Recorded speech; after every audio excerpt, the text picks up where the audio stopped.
గత 2 వారాల నుంచి కూడా తప్పిపోయిన కుమారుడు అనే అంశాన్ని మనం నేర్చుకుంటూ వస్తున్నాం కదండి. లూకా సువార్త 15వ అధ్యాయంలోని తప్పిపోయిన కుమారుడు, చిన్న కుమారుడు తప్పిపోయి ఉన్నాడు అనే విషయము మనం సహజంగా వింటూ ఉన్నాం, నేర్చుకున్నాం.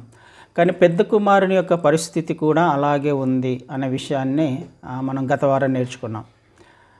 పెద్ద కుమారుడు తండ్రికి దగ్గరగా ఉన్నట్టుగానే ఉన్నాడు, కానీ తన హృదయం మాత్రం దూరంగా ఉంది. పెద్ద కుమారుడు అందరికీ కనిపించేలా తండ్రిని జాగ్రత్తగా చూసుకుంటూ ఉన్నాడు, తండ్రి చెప్పిన పనులు చేసుకుంటూ ఉన్నాడు అన్నట్టుగానే ఉంది. కానీ తన సహోదరుణ్ణి, అదేవిధంగా తండ్రి ఆజ్ఞలను పాటించలేని స్థితిలో ఉన్నాడు. చిన్న కుమారుడు తప్పిపోయి హృదయాన్ని మార్చుకొని, మనస్సును మార్చుకొని, బుద్ధి వచ్చినప్పుడు ఇంటికి వచ్చాడు, ఇంట్లో ఉన్నాడు. బయట ఉండవలసిన చిన్న కుమారుడు ఇంట్లో ఉన్నాడు. ఈ ఎపిసోడ్ అయిపోయేసరికి మనకు అర్థమయ్యేది ఏంటి అని అంటే, ఆ సందర్భం కంప్లీట్గా అయిపోయేసరికి బయటికి వెళ్ళిపోయిన చిన్న కుమారుడు ఇంట్లో చేరుకున్నాడు, ఇంట్లో ఉన్న పెద్ద కుమారుడు ఇంటి బయట ఉన్నాడు కదండి. ఇది మనకు అర్థం కావాల్సింది. ఈ 2 అంశాలను చూసుకున్నప్పుడు ఎవరు నిజంగా తప్పిపోయారు?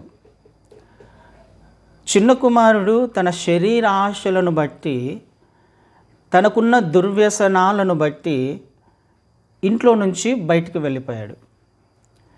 తండ్రిని ద్వేషించి తను బయటికి వెళ్ళినట్టుగా మనకు అనిపించదు కదండి. తండ్రి మీద ప్రేమ లేక తను బయటికి వెళ్ళాడు అన్న విషయం అక్కడ రాయబడలేదు. అది అర్థం కాదు కూడా, అది సందర్భం అది కూడా కాదు. తనకున్న దుర్వ్యసనాలను బట్టి తండ్రి తనను కంట్రోల్ చేస్తున్నాడు అని తన ఆశలు నెరవేర్చుకోవడానికి ఆ వ్యక్తి బయటికి వెళ్ళిపోయి తన శరీర ఆశలను నెరవేర్చుకున్నాడు, తన శరీరాన్ని పాడు చేసుకున్నాడు.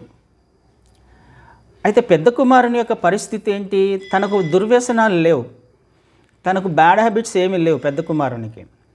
కానీ తనకు ఉన్నది ఏంటి అని అంటే, తన హృదయం సరిగా లేదు, తన ఆలోచన విధానము సరిగా లేదు. లోపల ఒకటి, బయటికి ఒకటిగా కనిపిస్తున్నాడు. అంటే వేషధారణ కలిగిన జీవితాన్ని పెద్ద కుమారుడు జీవిస్తున్నట్టుగా మనము గత వారం నేర్చుకునే ప్రయత్నం చేశాం కదండి. తన హృదయమే సరిగా లేదు.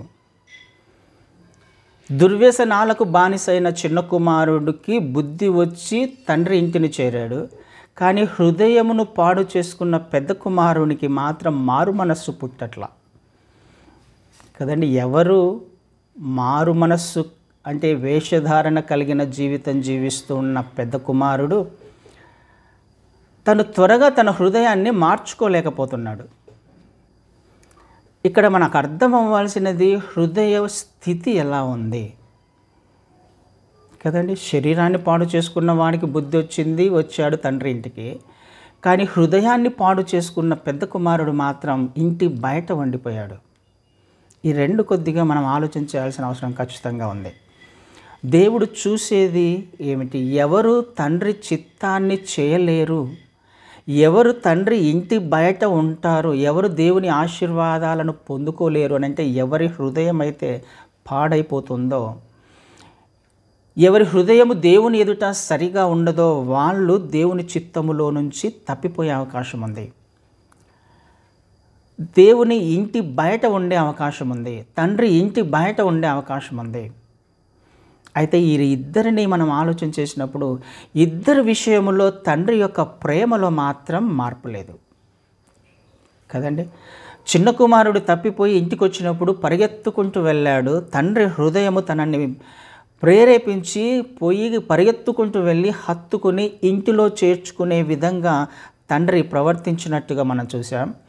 అదేవిధంగా పెద్ద కుమారుడు ఇంటిలోకి రాకపోతే బయటికి వెళ్ళి పెద్ద కుమారుడిని కూడా అడుక్కుంటున్నాడు కదా. అక్కడ లోపలికి రానాయనా అని బ్రతిమలాడుకుంటున్నట్టుగా మనం ఆ వచనాలలో చూస్తాం.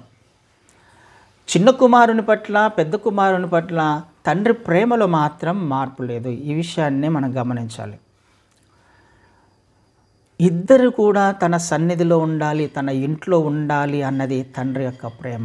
ఎవరు కూడా ఇంటి బయట ఉండాలన్నది కాదు. ఎవరు కూడా కష్టాల పాలవ్వాలని, శ్రమల పాలవ్వాలని, సమస్యల గుండా వెళ్ళాలన్నది తండ్రి చిత్తం కానే కాదు, దేవుని చిత్తం కానే కాదు.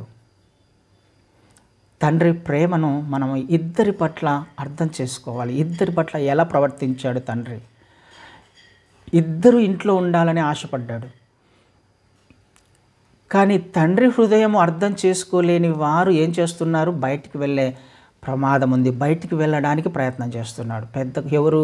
హృదయ స్థితి బాగలేనివాడు. బయటికి ఒక విధంగా, లోపల ఒక విధంగా ప్రవర్తించే వాళ్ళు తండ్రి ఇంటిలోకి రావడానికి కష్టపడుతున్నాడు. అంత సులభంగా తండ్రి ఇంటిలో చేరుకోవడానికి ఇష్టపడట్లా. ఇది మనకు అర్థం కావాలి. తండ్రి ప్రేమ ఎలా ఉంది, మన ప్రేమ ఎలా ఉంది. తండ్రి ప్రేమ ఎలా ఉంది, ఆయనను విశ్వసించిన మన ప్రేమ ఎలా ఉంది. ఆయనను విశ్వసించాము, ఆయనను నమ్మాము, ఆయనను వెంబడిస్తున్నాము అని అనుకుంటున్న మన ప్రేమ ఎలా ఉంది. ఈ విషయము ఈ ఇద్దరు కుమారులను ధ్యానం చేసుకోవడం వలన మనకు అర్థమైన విషయాలు. మనం కూడా మనల్ని మనం ఒకసారి పరిశీలించుకుందాం. ఆయన ప్రేమలో మార్పు లేదండి. తండ్రి ప్రేమలో మార్పు లేదు. ఆయన నిన్న, నేడు, రేపు ఏకరీతిగా ఉన్నాడు. నీవు, నేను, మనము ఆశీర్వదించబడాలని, ఆయన సన్నిధిలో ఉండాలని ఆయన నిత్యము కోరుకుంటున్నాడు. అయితే మనము ఆయన ఇంట్లో ఉన్నామా, బయట ఉన్నామా? మన హృదయ స్థితి ఎలా ఉంది? ఈ విషయాన్ని మనం ధ్యానం చేసుకోవడానికి ప్రయత్నం చేద్దాం. ఇందాక చదవబడిన వాక్య భాగంలో, మీరు బ్రతికి అభివృద్ధి నొంది యెహోవా మీ పితరులతో ప్రమాణం చేసిన దేశమునకు పోయి దానిని స్వాధీనపరుచుకొనున్నట్లు నేడు నేను నీకు ఆజ్ఞాపించిన ఆజ్ఞలన్నిటిని అనుసరించి నడుచుకొనవలెనను. మీరు బ్రతికి అభివృద్ధి పొంది. దేవుని చిత్తం ఏంటి? మనము జీవించాలి, మనము బ్రతకాలి, బ్రతికి అభివృద్ధి పొందాలి, ఆశీర్వదించబడాలి, విస్తరించాలి, ఫలించాలి. దేవుని చిత్తం అదే, తండ్రి చిత్తం అదే. తన కుమారులు, తన కుమార్తెలు బ్రతకాలి. లోకములో చచ్చిన స్థితిలో ఉండకూడదు. లోకాశల వైపు పరిగెత్తకూడదు. లోకంలో ఉన్నదంతా కూడా ఒకరోజు నశించిపోవలసినదే. శరీరాశ, నేత్రాశ, జీవపు డమ్మము ఇవన్నీ కూడా క్షణకాలము మాత్రమే. కొద్ది వరకు మనకు సంతృప్తినిస్తాయేమో, కానీ అవి నిత్యత్వంలోకి మనల్ని తీసుకువెళ్ళలేవు. దేవుని ఉద్దేశం ఏంటి? మనం బ్రతికి ఆశీర్వదించబడాలి, మనం అభివృద్ధి చెందాలి. ఇది తండ్రి కోరుకుంటున్నాడు. ఆనాడు ఇజ్రాయేలీల గురించి తండ్రి కోరుకున్నాడు. పెద్ద కుమారుడు, చిన్న కుమారుడి గురించి కూడా వాళ్ళు బ్రతకాలని, తన ఇంట్లో ఉండాలని, ఆశీర్వదించబడాలని తండ్రి కోరుకున్నాడు. నీ గురించి, నా గురించి కూడా దేవాది దేవుడు ఇదే కోరుకుంటున్నాడు. మనం బ్రతికి ఆశీర్వదించబడాలి, అభివృద్ధి చెందాలి. ఆయన ప్రేమలో ఎలాంటి మార్పు లేదు. మన పట్ల ఎవరు ఎలా ఉన్నప్పటికీ, మన హృదయ స్థితి ఎలా ఉన్నప్పటికీ ఆయన కోరుకునేది ఏంటి? ఆశీర్వదించబడాలి, అభివృద్ధి పొందాలి, మనం బ్రతకాలి కదండి. ఇది దేవుడు కోరుకుంటున్నాడు. అయితే ఆశీర్వదించబడాలి అని ఆయన ఊరికే ఉండట్లేదు. ఒక ప్రమాణం చేసిన దేశము కూడా అక్కడ ఉన్నట్టుగా, అంటే మనకు ఒక వాగ్దానం కూడా ఉంది. మనము బ్రతకాలి, ఆశీర్వదించబడాలి అని అంటే మనంతకు మనం ఆశీర్వదించబడలేం కదా. ఆయన ఒక వాగ్దానం కూడా చేశాడు. అది ఆయన ఆ వాగ్దానాన్ని ఇవ్వడానికి ఇష్టపడుతున్నాడు. ఆ ఆశీర్వాదాలు ఆయన ఇవ్వడానికి ఇష్టపడుతున్నాడు. ఇజ్రాయేలీయులను వాగ్దాత దేశంలోకి నడిపించడానికి ఇష్టపడుతున్నాడు కదా. ఆ ఆశీర్వాదము పొందుకోవాలి అని అంటే ఏ విధంగా నేను ఆశీర్వాదం పొందుకుంటాను, ఏ విధంగా నేను బ్రతుకుతాను, ఏది విధంగా నేను ఆశీర్వదించబడతాను, ఏ విధంగా ఆ వాగ్దానాన్ని నేను స్వతంత్రించుకోగలను అని అంటే ఇక్కడ రాయబడిన ఒక మాట, ప్రమాణం చేసిన దేశమునకు పోయి దానిని స్వాధీనపరుచుకున్నట్లు నేడు నేను నీకు ఆజ్ఞాపించిన ఆజ్ఞలన్నిటినీ అనుసరించి నడుచుకోవాలి. నువ్వు ఏ విధంగా బ్రతకగలవు, ఏ విధంగా ఆశీర్వదించబడగలవు, ఏ విధంగా దేవుడిచ్చే వాగ్దానాన్ని స్వతంత్రించుకోగలవు. ఈ సంవత్సరము మనం అనేక వాగ్దానాలను పొందుకొని ఉంటాం కదండి. అనేక వాగ్దానాలు దేవుడు మనకు చేసి ఉంటాడు. అయితే ఈ వాగ్దానాలు వాటంతటవే నెరవేర్చబడతాయా? వాటంతటవే ఎప్పుడూ నెరవేర్చబడవు. దేవుని ఉద్దేశం ఆశీర్వదించబడాలనే, అభివృద్ధి చెందాలనే, వాగ్దానాన్ని స్వతంత్రించుకోవాలని. అయితే ఈ వాగ్దానాన్ని స్వతంత్రించుకోవడానికి నీవు, నేను, మనము చేయాల్సిన పని ఒకటి ఉంది. మనం పని చేయకుండా, మన ప్రమేయం లేకుండా ఖచ్చితంగా ఏ వాగ్దానం కూడా మన జీవితంలో దానంతట అదే నెరవేర్చబడదు. ఏమని రాయబడింది అక్కడ? ఆయన ఆజ్ఞలను గైకొనాలి, ఆయన మాటను వినాలి కదా. ఆయన ఏ మాటలైతే మనకు చెప్పే ప్రయత్నం చేస్తున్నాడో లేఖనాల ద్వారా, ఏ విధంగా మనల్ని నడవమని చెబుతూ ఉన్నాడో, ఈ ఆజ్ఞలు గైకొనకుండా, ఆ విధంగా జీవించకుండా నువ్వు ఎట్టి పరిస్థితుల్లో వాగ్దానాన్ని స్వతంత్రించుకోలేవు. ఎట్టి పరిస్థితుల్లో నువ్వు ఆశీర్వదించబడలేవు. ఎట్టి పరిస్థితుల్లో నువ్వు ఆత్మీయంగా బ్రతకలేవు. నువ్వు బ్రతకాలి అని అంటే, ఆశీర్వదించబడాలి అని అంటే, వాగ్దానాన్ని స్వతంత్రించుకోవాలి అని అంటే దేవుని ఆజ్ఞలను పాటించడం తప్ప వేరే మార్గం లేనే లేదండి. షార్ట్కట్స్ లేవు దేవుని రాజ్యంలో. నీ ఆలోచనల చేత ఆ వాగ్దానము నీ అంతకు నువ్వు బలవంతంగా వాగ్దానాన్ని నెరవేర్చుకోవడానికి నువ్వు ప్రయత్నం చేయలేవు. నీ జీవితకాలము ప్రయత్నం చేసినా, నీకున్న ధనాన్నో, నీకున్న బలగాన్నో ఏది స్పెండ్ చేసి, ఏది వెచ్చించినా ఆ వాగ్దానము నెరవేర్చబడదు. ఆయనను నువ్వు తృప్తిపరచలేవు. వాగ్దానం నెరవేర్చబడడానికి, ఆశీర్వదించబడడానికి, ఆత్మీయంగా బలపడడానికి ఒకటే ఒక మార్గము, ఆయన ఆజ్ఞలను పాటించడం. వేరే మార్గం లేనేలేదు. No shortcuts. దేవుడు అదే చెప్తున్నాడు. నువ్వు ఆశీర్వదించబడాలి, అయితే స్వతంత్రించుకోవాలి ఆ వాగ్దానాన్ని అంటే నువ్వు చేయాల్సిన పని ఆజ్ఞలను గైకొనాలి. ఈ విషయాన్ని మనం ఈ సంవత్సరం ఆలోచన చేసే ప్రయత్నం చేద్దాం. తండ్రి చిన్న కుమారుడు, పెద్ద కుమారుడు తన ఇంట్లో ఉండి తను చెప్పినట్టుగా చేస్తే తండ్రి నుంచి వచ్చిన స్వాస్థ్యాన్ని వాళ్ళు అనుభవించడానికి అవకాశం ఉంది కదా. నాకున్నదంతా నీదే కదా నాన్న అంటాడు పెద్ద కుమారునికి. తండ్రికి ఉన్నదంతా మనదేగా. తండ్రికి ఉన్నదంతా నేను స్వతంత్రించుకోవాలి అని అంటే, నేను పొందుకోవాలి అని అంటే, నా ముందర ఉన్న ఒకటే ఒక మార్గము ఆయన ఆజ్ఞలను పాటించడం. ఆయన ఆజ్ఞలను పాటించకుండా ఎట్టి పరిస్థితుల్లో నువ్వు ఆశీర్వదించబడలేవు. నీ వాగ్దానాన్ని నువ్వు స్వతంత్రించుకోలేవు. ఈ విషయాన్ని ఆలోచన చేసే ప్రయత్నం చేద్దాం ఈ సంవత్సరం.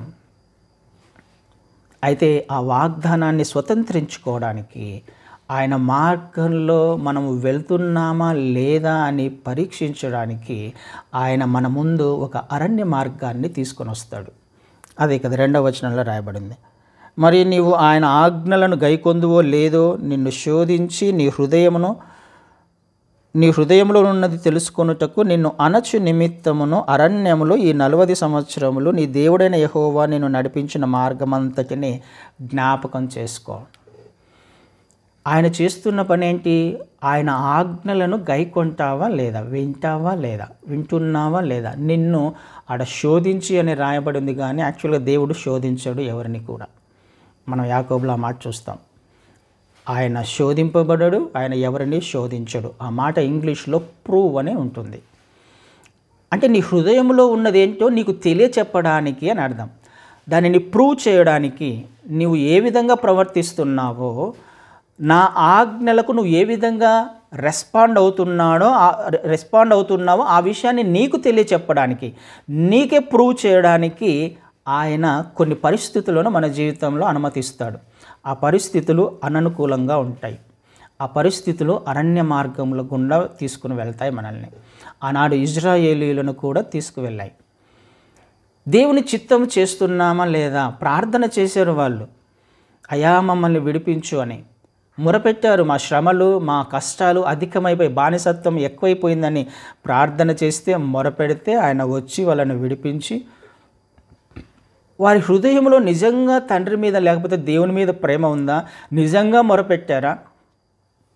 నిజంగానే ఆయనను వెంబడించడానికి ఇష్టపడుతున్నారా? ఆయన నడిపించే మార్గంలో నడవడానికి ఇష్టపడుతున్నారా అని ఆయన కొన్ని పరీక్షలను వారి ముందుకు తీసుకొచ్చినట్టుగా మనం చూస్తాం అరణ్య మార్గంలో.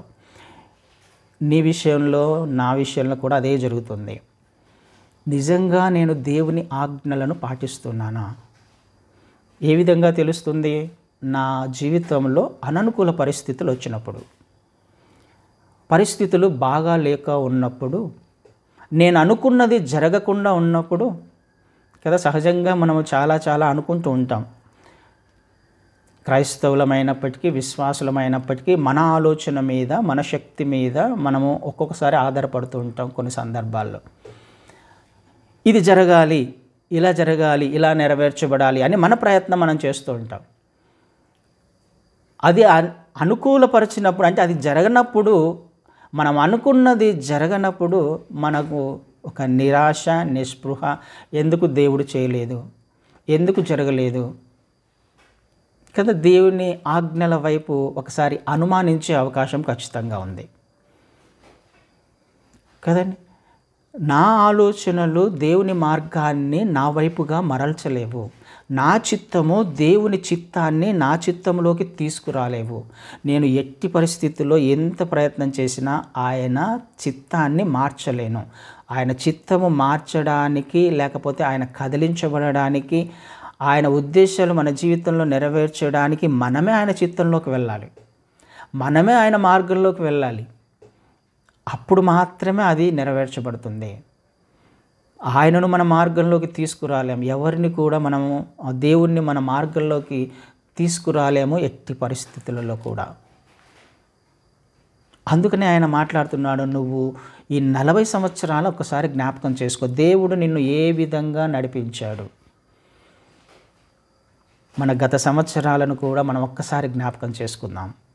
ఆయన నడిపించిన ప్రయాణాన్ని ఒక్కసారి జ్ఞాపకం చేసుకుందాం. ఆత్మీయ ప్రయాణాన్ని జ్ఞాపకం చేసుకుందాం.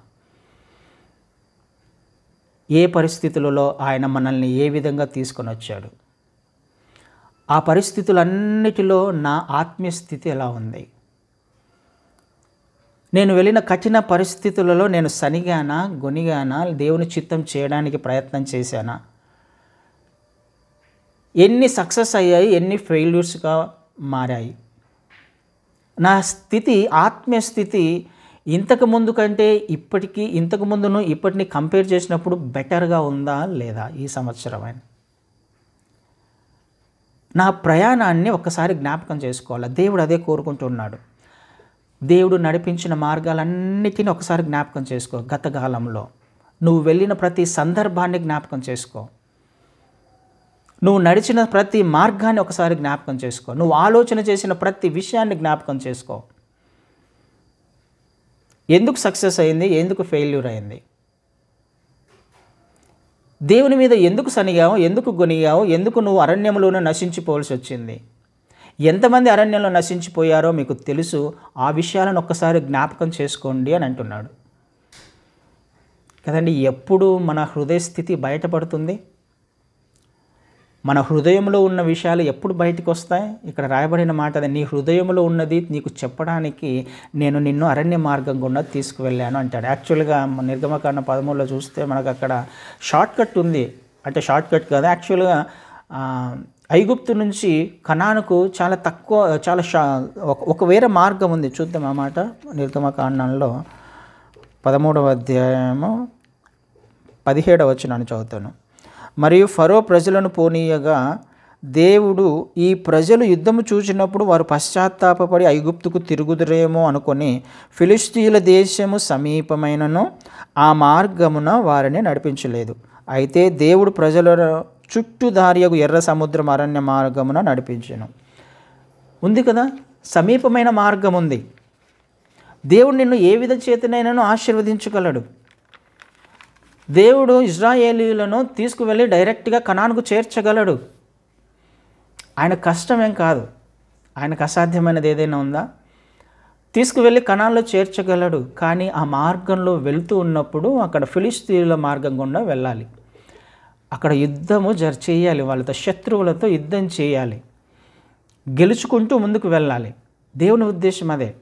అయితే అప్పుడే ఐగుప్తు నుంచి బయటకు వచ్చి యుద్ధం చేయమంటే ఈ యుద్ధాలను చూసి భయపడి తిరిగి ఐగుప్తుకు వెళ్ళిపోతారేమోనని. అరే, దేవుడు విడిపించింది యుద్ధాలు చేయడానిక, యుద్ధంలో మమ్మల్ని నశింప చేయడానిక అని వాళ్ళ స్థితి తెలుసు. కాబట్టి దేవుడు ఏం కోరుకుంటున్నాడు? వేరే మార్గం గుండా తీసుకువెళ్ళడానికి, దేవుని సన్నిధి మీకు తోడుగా ఉంది అని తెలియచెప్పడానికి ఎర్ర సముద్రము మార్గం గుండా తీసుకువెళ్ళి ఎర్ర సముద్రం వద్ద ఒక అద్భుతాన్ని చేశాడు కదండి. నేను ఎల్లప్పుడూ మీతో ఉంటాను ఈ 40 సంవత్సరాలు, పగలు మేఘస్తంభంగా రాత్రి అగ్నిస్తంభంగా ఉండి వారి మధ్యలో దేవుడు నడిచాడు, అనేక అద్భుతాలు చేశాడు. ఆయన సన్నిధిని విడిచిపెట్టలే వాళ్ళకి. ఆ విషయాన్ని తెలియచెప్పడానికి వారికి దేవుడు దూర మార్గమైన ఎర్ర సముద్ర మార్గాన్ని అనుకున్నాడు. ఒకేసారి ఆశీర్వదించవచ్చు, ఒకేసారి స్వస్థపరచవచ్చు, ఒకేసారి మన ఆర్థిక ఇబ్బందులను తీసివేయగలడు, అన్నిటినీ చేయగల సమర్థుడు ఆయన. అయితే అన్నీ ఆయననే చేస్తే మరి మనం ఏం చేస్తాం కదండి. ఒక బలహీనుణ్ణి, ఒక చేతకాని వాడిని తీసుకుని వెళ్ళి సింహాసనం మీద కూర్చోబెడతారా ఎవరన్నా? అయోగ్యులని, లేకపోతే ఆత్మీయంగా బలహీనపడిన వారిని, దేవుని చిత్తాన్ని ఎరగకుండా, దేవుని చిత్తాన్ని చేయకుండా ఆయన మార్గంలో నడవని వారిని తీసుకువెళ్ళి కనానులో చేర్చగలడా? ఆ పాలు తేనెలు ప్రవహించు దేశాన్ని, ఆ వాగ్దాన దేశాన్ని స్వతంత్రించుకోమని చెప్పగలడా? కనానుకు వెళ్ళాలి అని అంటే అక్కడ 7 రకాల శత్రువులు ఉన్నారు, వారిని జయించాలి. వారిని జయించాలి అని అంటే ఈ మార్గంలో దేవుడు వారికి నేర్పించవలసిన పాఠాలు ఉన్నాయి. వారి చేతికి యుద్ధాన్ని, వేళ్లకు పోరాటాన్ని నేర్పించడానికి ఆయన ఇష్టపడుతున్నాడు. నువ్వు ఆత్మీయంగా బలపడడానికి ఇష్టపడుతున్నాడు. ఆయన మార్గాలను ఎన్నుకోవడానికి ఇష్టపడుతున్నాడు. ఆయన సన్నిధిని తోడుగా ఉంచినప్పుడు ఆయన శక్తి మీద ఆధారపడడానికి, నీ శక్తిని కాకుండా, నీ ఆలోచనలు కాకుండా, నీ జ్ఞానము కాకుండా, నీ మీద కాకుండా ఆయన మీద ఆధారపడడానికి ఆయన ఇష్టపడుతున్నాడు. ఎందుకు? శత్రువు బలమైన వాడు కాబట్టి, వాడిని నువ్వు జయించలేవు కాబట్టి. పరిస్థితులు అననుకూలంగా ఉన్నప్పుడు ఆ పరిస్థితులు నీకంటే పెద్దవి, నీ ఆలోచనల కంటే పెద్దవి. నువ్వు వాటిని జయించలేవు. నీ పరిస్థితులు అననుకూలంగా ఉన్నప్పుడు నువ్వు వాటిని జయించలేవు. నీకు అసాధ్యమే. నీ అనారోగ్యాన్ని నువ్వు బాగు చేసుకోలేవు. నీ ఆర్థిక ఇబ్బందుల నుంచి నువ్వు బయటికి రాలేవు. నువ్వు వెళ్తున్న ఏ సమస్య అయినా నీ అంతకు నువ్వు బయటికి రాలేవు. కాబట్టి దానిని నేర్పించడానికి ఆయన కొన్ని అననుకూల పరిస్థితులను మన జీవితంలో అనుమతిస్తూ ఉంటాడు. చిన్న కుమారుణ్ణి 4 తన్ని ఇంట్లో కూర్చోపెట్టవచ్చు తండ్రి కదండి. నీకు ఆస్తి కావాలరా, నీకున్న వ్యసనాలను బట్టి నువ్వు పాడు చేస్తావు అని చెప్పేసి తండ్రి గద్దించగలడు, 4 తగిలించి ఇంట్లో కూర్చోపెట్టగలడు. చేయలేకనా తండ్రి? చేస్తాడు. కానీ తన హృదయంలో తండ్రి స్థానం ఏ విధంగా అయిపోతుందో ఇంకా ద్వేషం పెంచుకుంటాడు కదా, ఇంకా తప్పిపోతాడు, ఇంకా పాడైపోతాడు. ఆ విధంగా అది చేయగలడు తండ్రి. కానీ ఏం చేశాడు? తనకు బుద్ధి రావాలి, తను తెలుసుకోవాలి. బయట పరిస్థితులు ఫేస్ చేస్తున్నప్పుడు ఎలాంటి పరిస్థితులు ఉన్నాయో అని నేర్పించడానికి కుమారుని విడిచిపెట్టాడు. మన జీవితంలో కూడా అదే జరుగుతుందేమో. అన్ని సమస్యలు ఒకేసారి పోవాలి అనుకోవడం కూడా పొరపాటే. నాకున్న సమస్యలు వెంటనే దేవుడు తీర్చేయాలి అని అనుకుంటాం. ఆయన నువ్వు తీర్చడానికి నీకు కావలసిన సామర్థ్యాన్ని ఆయన ఇచ్చాడు కదండి. నువ్వు దానిని స్వతంత్రించుకోగలవు. నువ్వు ఆ పరిస్థితుల నుంచి నువ్వు జయ జీవితాన్ని పొందగలవు. అయితే చేయాల్సిన పని ఏంటి? ఆయన ఆజ్ఞలను పాటించడం. నువ్వు పాటిస్తున్నావా లేదా? గైకొంటున్నావా లేదా? ఇది తెలుసుకోవడానికే. మరి ఆయన సన్నిధిని దూరంగా, నువ్వు ఆ మార్గంలో నిన్ను విడిచిపెట్టి ఆయన దూరంగా ఉన్నాడా? ఆయన పట్టించుకోవట్లేదా? ఖచ్చితంగా 40 సంవత్సరాలు వారితో ఉన్నాడు ఆయన. దూరంగా ఏముండడు మనకు ఆయన. మనల్ని అనాథలుగా విడిచిపెట్టడానికి ఆయన ఇష్టపడడు. మన సమస్యలో ఆయన ఉంటాడు. అయితే మనం చూడాల్సింది సమస్యను కాదు, దేవుణ్ణి. దాని నుంచి బయటికి తీసుకురాగల సమర్థుడైన దేవుణ్ణి. మన హృదయ స్థితి ఎప్పుడు బయటపడుతుంది అని అంటే సమస్యల్లో బయటపడుతుంది. అననుకూల పరిస్థితులలో మన హృదయం ఏంటో బయటపడుతుంది. నువ్వేంటో నీకు తెలియచెప్పడానికే నేను ఎర్రని మార్గంలో నిన్ను తీసుకువెళ్తున్నాను అని స్పష్టంగా రాయబడింది 2వ వచనంలో కదండి. పెద్ద కుమారుడు హృదయ స్థితి ఎప్పుడు బయటపడింది? తన హృదయ స్థితి ఎప్పుడు బయటపడింది? చిన్న కుమారుడు వచ్చినప్పుడు కదండి. చిన్న కుమారుడు రానంత వరకు పెద్ద కుమారుడు ఎలా ఉన్నాడు? అందరికీ మంచివాడుగా ఉన్నాడు. తండ్రి ఇంటిని కనిపెట్టినవాడుగా, తండ్రి ఆజ్ఞలను గైకొనేవాడుగానే ఉన్నాడు. ఎప్పుడు బయటపడ్డాడు? తన హృదయ స్థితి ఎప్పుడు బయటపడింది? తన ద్వేషం ఎప్పుడు బయటపడింది? తన కోపం ఎప్పుడు బయటపడింది? తండ్రి ఆజ్ఞకు విధేయత చూపించేవాడా కాదా అని ఎప్పుడు బయటపడింది? చిన్న కుమారుడు వచ్చినప్పుడు కదండి. ఇది మన జీవితంలో కూడా జరుగుతుంది. మన హృదయ స్థితి ఎప్పుడు బయటపడుతుంది?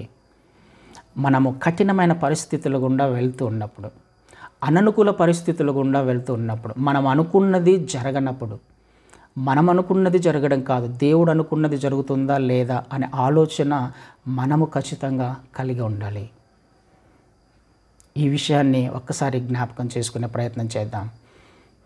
మనకంటే ఎదుటి వారిని చూసినప్పుడు కూడా మనకు ఒక్కొక్కసారి మన ఆత్మీయ స్థితి బలహీనపడుతుంది కదా. మనకంటే మంచిగా ఎవరన్నా కనపడినా, మంచిగా ఎవరన్నా ఆశీర్వదించబడినా, వారు బాగున్నారు, వీళ్ళు బాగున్నారు అని అనుకుంటూ ఉంటాం. కానీ మన స్థితిని మనం ఏమనుకుంటూ ఉన్నాం? మన స్థితిని మనం నిందించుకుంటూ ఉంటాం. కానీ అక్కడ అర్థం అవ్వాల్సింది ఏంటి? నన్ను దేవుడు ఈ పరిస్థితుల గుండా తీసుకువెళ్తున్నాడు అని అంటే నా చేతికి యుద్ధాన్ని నేర్పించడానికి ఆయన ఇష్టపడుతున్నాడు అనే విషయం మనకు అర్థం కావాలి. ఈ అరణ్య మార్గంలో వాళ్ళు నేర్చుకోవాల్సింది దేవుని మీద ఆధారపడడం. సనగని గొనగని జీవితాన్ని జీవిస్తూ ఆ మార్గం అంతటిలో దేవుని చిత్తాన్ని చేసినప్పుడు వాళ్ళు కనానుకు సంతోషంగా చేరుకునేవాళ్ళు. మన వెళ్తున్న పరిస్థితులలో మనం చేయాల్సింది ఆయన మీద ఆధారపడడం. పరిస్థితులు ఎలాగా ఉన్నా, ఎవరు ఎలాంటి స్థితిలో ఉన్నా, ఎవరు ఆశీర్వదించబడుతున్నా, ఎవరు మనకంటే గొప్పగా ఉన్నా, వాళ్ళను దేవుడు ఆ స్థితిలో ఉంచాడేమో, కానీ నిన్ను బలహీన స్థితిలో ఉంచాలని, ఆశీర్వదించబడకుండా ఉండాలనేది దేవుని ఉద్దేశం కాదు. వాళ్ళకంటే హెచ్చించాలని ఆయన ఉద్దేశపడుతున్నాడు. ఆయన ఆలోచన కలిగి ఉన్నాడు. అయితే నువ్వు చేయాల్సిన పని ఆయన మీద ఆధారపడ్డాం, ఆయన మార్గంలో నడవడానికి ఇష్టపడ్డాం కదండి. ఏ తేనె తోటలో కూడా ఆదాము అవ్వలు చక్కగా జీవిస్తున్నారు. వారి యొక్క హృదయం ఎప్పుడు బయటపడింది? మంచి చెడ్డల వృక్షము అక్కడ పెట్టి ఉండకపోతే కేవలం జీవవృక్షం మాత్రమే ఉంది, ఆ మంచి చెడ్డల వృక్షం లేదు అక్కడ. ఆదాము అవ్వలు ఎలా జీవించేవాళ్ళు? చాలా పరిశుద్ధులే, పాపం అనేది వచ్చేది కాదు. దేవుని ఆజ్ఞ వింటున్నారా లేదో తెలుసుకోవడానికి దేవుడు ఒక చెట్టుని తీసుకొచ్చి పెట్టాడు. నీ జీవితంలో కూడా ఒక సమస్యను తీసుకొని వచ్చి పెట్టాడేమో, దేవుని మీద ఆధారపడుతున్నావా లేదా అని తెలుసుకోవడానికి. ఒక అననుకూల పరిస్థితిని దేవుడు అనుమతించాడేమో, ఆయన చిత్తం చేస్తున్నావా లేదా అని. ఇది మనం ఈ సంవత్సరం నేర్చుకునే ప్రయత్నం చేద్దామండి. మన ఆత్మీయ ప్రయాణంలో అరణ్య మార్గాలు ఖచ్చితంగా ఉంటాయి. అది దేవుడు తీసుకొని వచ్చిన ఈ అరణ్య మార్గంలో ఎవరు నడిపించారు వాళ్ళని? 40 సంవత్సరాలు దేవుడేగా. సమీప మార్గం ఉంది, తీసుకొని వచ్చి వెళ్ళి అక్కడ తీసుకొని వచ్చి కనాన్లో చేర్చొచ్చు. కానీ అది కాదు దేవుని ఉద్దేశం. నువ్వు బలహీనంగా వెళ్ళి వాగ్దానాన్ని స్వతంత్రించుకోవడం కాదు దేవుని ఉద్దేశం.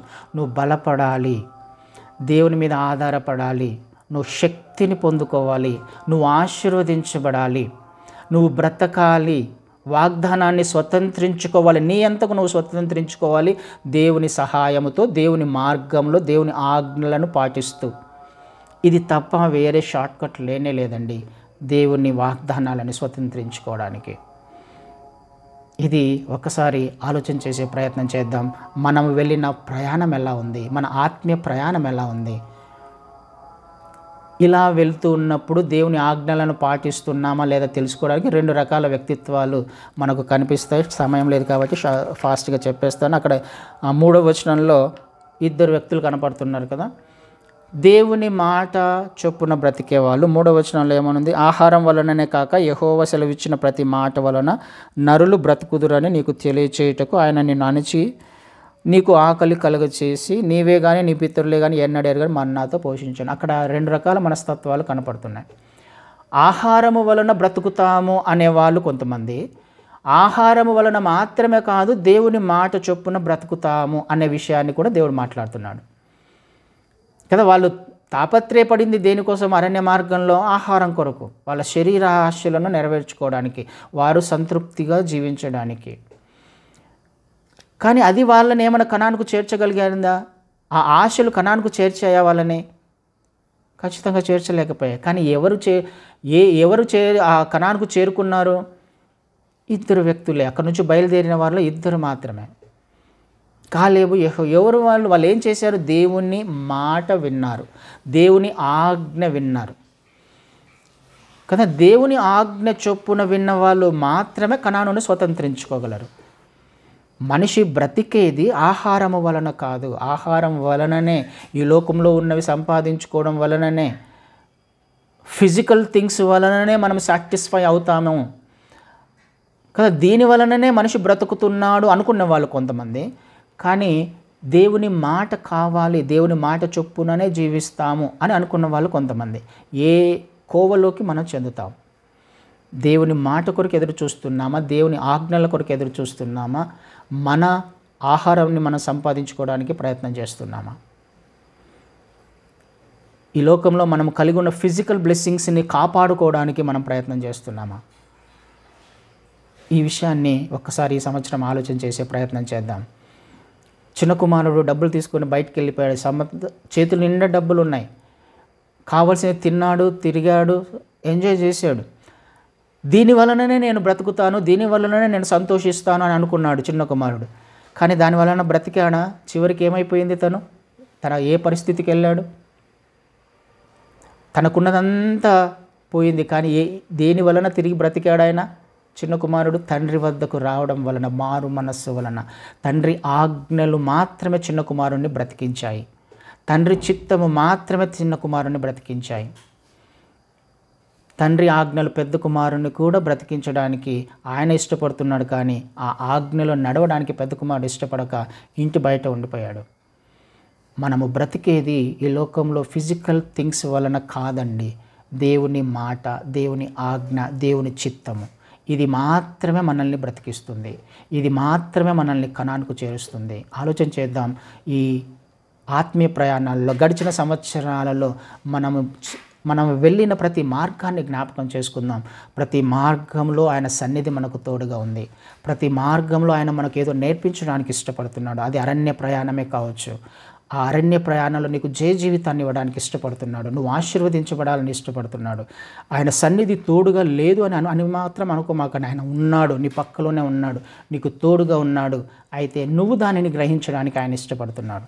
ఆయన ఆజ్ఞలు ఎప్పుడూ నీ హృదయంలో దాచిపెట్టుకున్నప్పుడు, రాసుకున్నప్పుడు, మార్గంలో జీవించే ప్రయత్నం చేస్తున్నప్పుడు ప్రతి ఆశీర్వాదము నీదే. ప్రతి మార్గంలో నువ్వు జీవితాన్ని పొందుకోగలం. కాబట్టి ఆలోచన చేద్దాం. మనం వెళ్తున్న ప్రయాణాన్ని ఒక్కసారి జ్ఞాపకం చేసుకుందాం. ఎలా స్పందిస్తున్నాను, ఎలా రియాక్ట్ అవుతున్నాను నేను? ఈ సంవత్సరం ఆలోచన చేద్దాం. దేవుని ఆశీర్వాదాలను పొందుకుందాం. అట్టి కృప దేవుడు మనకు అనుగ్రహించును గాక. ఆమేన్.